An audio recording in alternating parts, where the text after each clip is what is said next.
आज का हमारा टॉपिक है बीएससी पार्ट सेकंड के सब्जेक्ट जूलॉजी का पेपर सेकंड के यूनिट फर्स्ट का। टॉपिक का नाम है क्रोमोसोम स्ट्रक्चर एंड फंक्शन।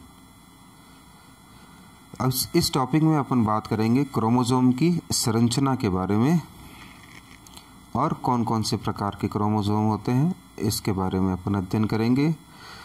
सर्वप्रथम अपन देखते हैं क्रोमोसोम की खोज किसने की थी।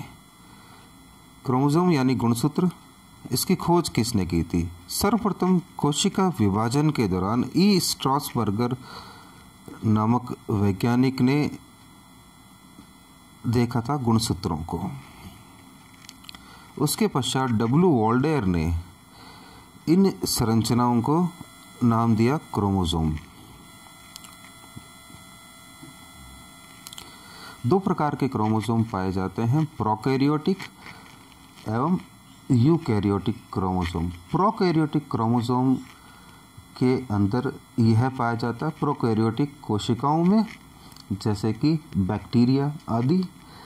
इनके अंदर कोशिका का जो द्रव्य रहता है, कोशिका द्रव्य यानी साइटोप्लाज्म जो रहता है, साइटोप्लाज्म के अंदर न्यूक्लियर मटेरियल जो है यानी जेनेटिक मटेरियल जो है, डीएनए जो है, वह बिखरी हुई अवस्था में पाया जाता है। यह बिल्कुल ही असंगठित रूप में पाया जाता है, जिसको अपन न्यूक्लियोइड या जीनोफोर भी कहते हैं।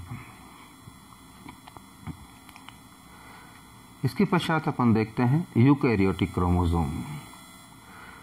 यूकैरियोटिक क्रोमोसोम सभी यूकैरियोटिक जीवों के अंदर पाया जाता है।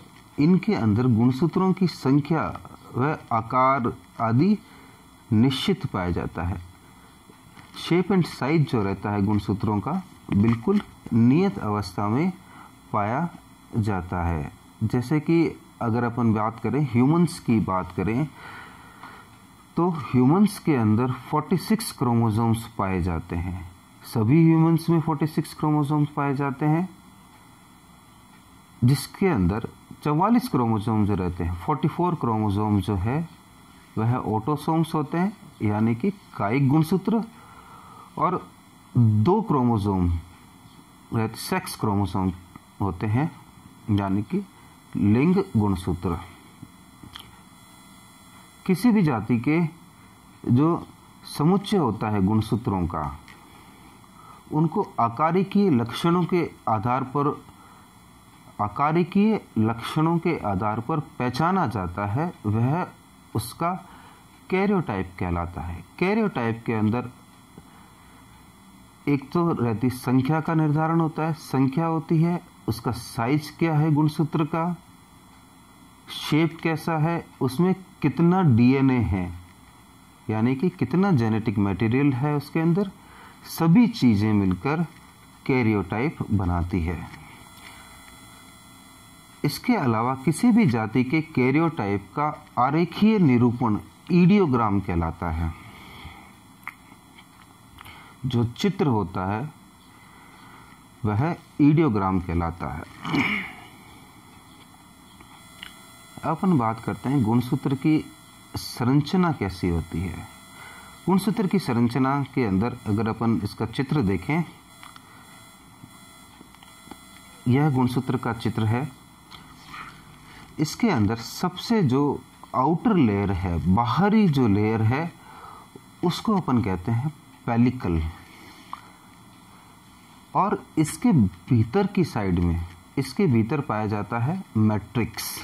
सबसे बाहरी लेयर जो कहलाती है पेलिकल, जबकि भीतर के अंदर एक जेली सदृश पदार्थ पाया जाता है, ठीक है, जेली लाइक होता है, उसको अपन कहते हैं मैट्रिक्स। इसी मैट्रिक्स के अंदर डीएनए पाया जाता है। कुंडलित अवस्था के अंदर डीएनए पाया जाता है, जिसको हम कहते हैं क्रोमोनिमेटा या फिर कहते हैं क्रोमोनीमा।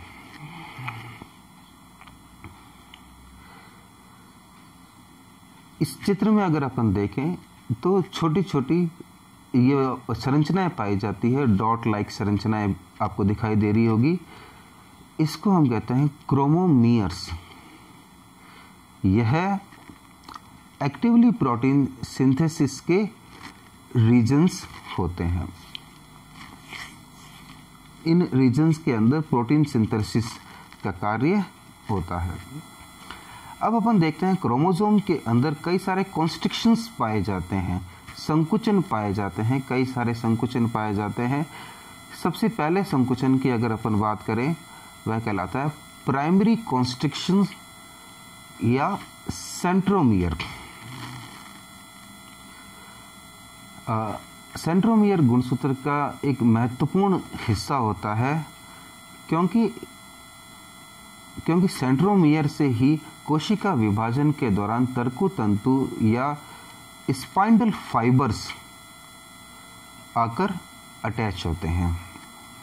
मेटाफेज प्रावस्था के अंदर स्पाइंडल फाइबर्स इसी सेंट्रोमियर से आकर अटैच होते हैं एवं एनाफेज अवस्था में यहीं से जो दो है इसके अंदर फिलामेंट्स पाए जा रहे हैं, सिस्टर क्रोमेटिड्स जो इस पाए जा रहे हैं, वह टूटकर अलग अलग होकर अलग अलग कोशिकाओं में चले जाते हैं, पुत्री कोशिकाओं में चले जाते हैं।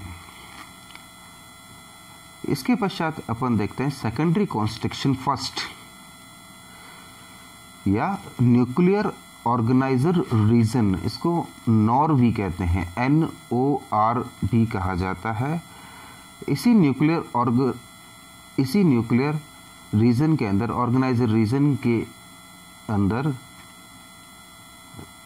कोशिका की केंद्रिका का निर्माण होता है। कई सारे गुणसूत्रों का ये रीजन आपस में मिलकर अंतरावस्था की केंद्रिका का निर्माण करता है। इस केंद्रिका के द्वारा RNA सिंथेसिस का काम एक्टिवली किया जाता है। इसके पश्चात इसी के नीचे अगर अपन रीजन देखें, ये कहलाता है सैटेलाइट क्रोमोसोम। ये जो पोर्शन है, सबसे नीचे वाला जो पोर्शन है इस चित्र बी के अंदर, उसको कहते हैं सैटेलाइट। उसको कहते हैं सैटेलाइट। सैटेलाइट के अंदर रिपीटेटिव सीक्वेंसेस पाई जाती है, पुनरावर्ती सीक्वेंस होती है DNA की। जैसे कि मतलब GC सीक्वेंस है तो वह कई हजार टाइम्स एक ही सीक्वेंस पाई जाती है, जिसको अपन कहते हैं रिपीटेटिव DNA। यह रिपीटेटिव DNA जो है DNA फिंगरप्रिंटिंग के टाइम काम में लिया जाता है, इसकी सीक्वेंस को देखा जाता है। अब देखिए इसके ऊपर आ रहा है सेकेंडरी कॉन्स्ट्रिक्शन सेकंड। इस चित्र बी के अंदर अगर टॉप पे अगर अपन देखें तो आता है सेकेंडरी कॉन्स्ट्रिक्शन सेकंड। इसमें क्या रहता है बच्चों? सेकेंडरी कॉन्स्ट्रिक्शन सेकंड यह सभी गुणसूत्रों में नहीं पाया जाता है। इसके ऊपर का जो छोर है, टर्मिनल सिरा है, उसको अपन कहते हैं टीलोमियर। एक्चुअली दोनों ही जो सिरे रहते हैं जो है गुणसूत्रों के, वो कहलाते हैं टीलोमियर। अंतस्थ सिरा है गुणसूत्र का, इसको अपन कहते हैं टीलोमियर। अब ये देखिए इसके अंदर सेंट्रोमियर से जुड़े हुए दो सिस्टर क्रोमेटिड्स दिखाए गए हैं, जो कि मेटाफेज प्रावस्था में अलग अलग हो जाते हैं।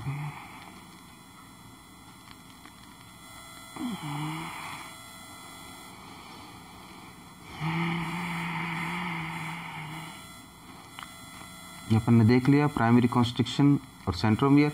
तो इसमें एक और चीज है, प्राइमरी कॉन्स्ट्रिक्शन या सेंट्रोमियर की स्थिति के आधार पर गुणसूत्र 4 प्रकार के होते हैं।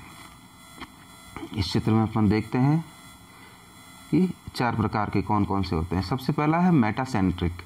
मेटासेंट्रिक क्रोमोसोम्स के अंदर क्या होता है कि सेंट्रोमियर की स्थिति बिल्कुल मध्य के अंदर होती है। गुणसूत्र की दोनों भुजाएं जो है वह एकदम बराबर होती है।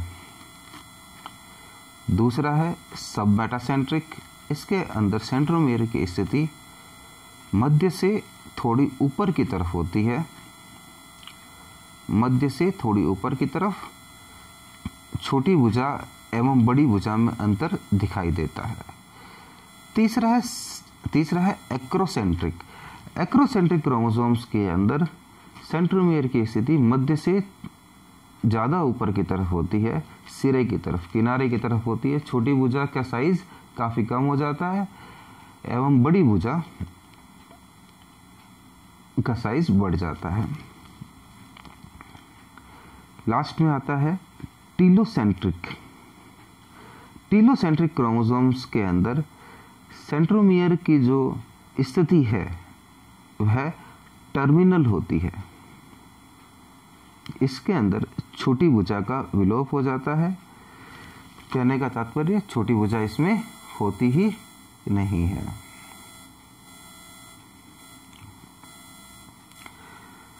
तो बच्चों, आज का अपना टॉपिक यहीं समाप्त होता है। इसके पश्चात नेक्स्ट टॉपिक के अंदर अपन बात करेंगे न्यूक्लियोसोम की। धन्यवाद।